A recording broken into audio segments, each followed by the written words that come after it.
Hey everybody, it's Whitney again, or Darth Crow, with No Drinking in the Library. I have a special surprise for you tonight. I have a spooky story to tell you. It's about the town who forgot to breathe. It sounds exciting, doesn't it? Here, let's get it started with a little tasty adult beverage. Here's to horror stories, scary tales around the campfire. Cheers.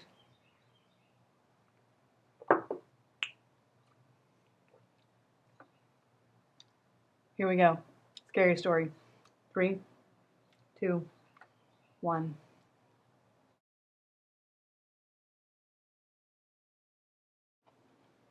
So are you ready to get your scare on? Because I have a story for you. So the book is called The Town That Forgot to Breathe. This is a Canadian author, Kenneth J. Harvey, who is making his American debut with this novel. Now, I'm a little slow on the roll because I think it came out in 2012.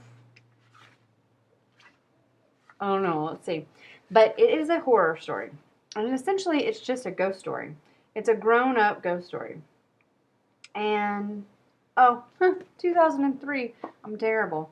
Anyway, it's really good. And I actually was given this book from a friend of mine. And I call her the Zed. A little nickname. Her last name starts with a Z. I mean, why not? I'm a little bit of an Anglophile as well as a hoser poser. But it's set in this little sea town in Newfoundland. And the town name is called Bear Need. Okay, so just for starters, it's this little fishing town, a little fishing village, if you will. It is very Irish in flavor. A lot of the Newfies sound like that, sound like this cross between the Cockney in England and like a really crazy country Irish accent. That's kind of like the mix of what the Newfies sound like. And the book is written that way because you are reading the book from a couple of different narrators' point of view. So you are listening to the self-appointed matriarch of the town or storyteller, and everybody thinks she's a little loony. She is. And let me tell you a story. She's crazy. She is amazing, though, as well. This book has hints of supernatural woven all through it. And she makes pies and breads and takes them to everybody and listens to their tales and tells them stories.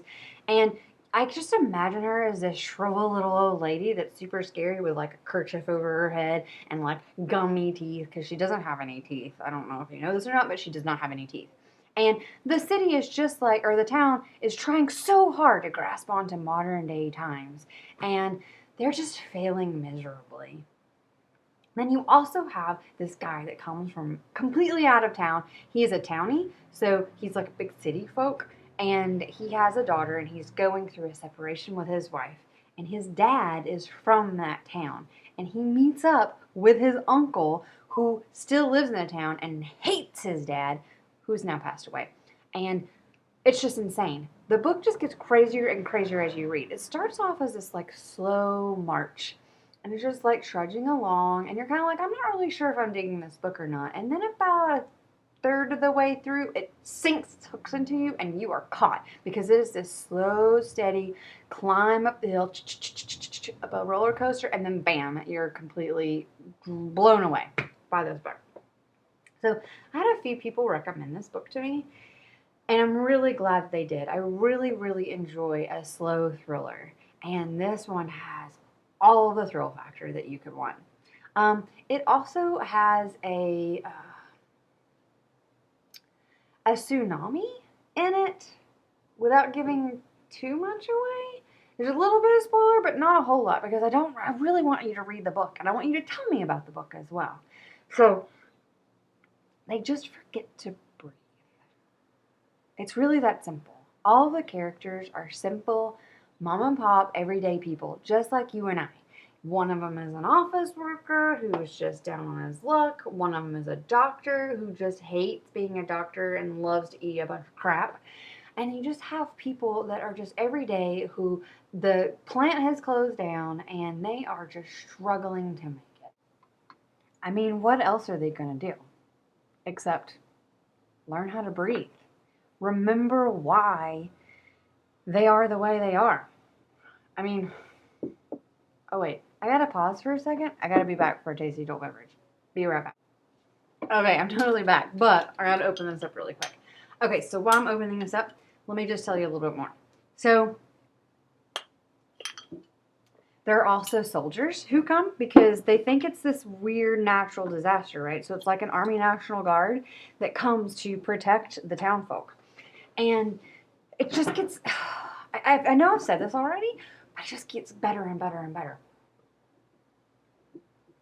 You really have to pick up this book. I'll even let you borrow my copy, as long as you return it.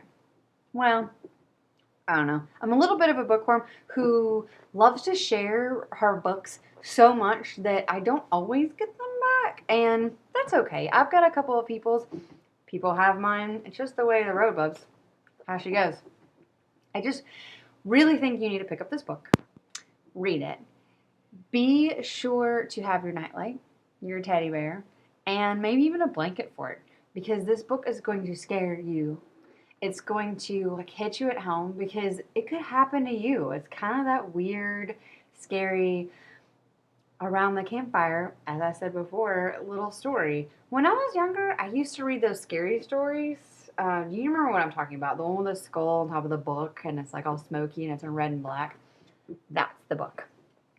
Or the R.L. Stine Goosebumps or even Fear Street. It's so much fun. I love scaring myself. And this book just totally takes the cake. So, read it. Tell me what you think about it. And in the meantime, don't forget, there isn't any drinking in the library. No drinking in the library. That's why you drink at home. Okay, so read it. Think about it. Tell me what you think. Okay? Cheers, y'all. Bye.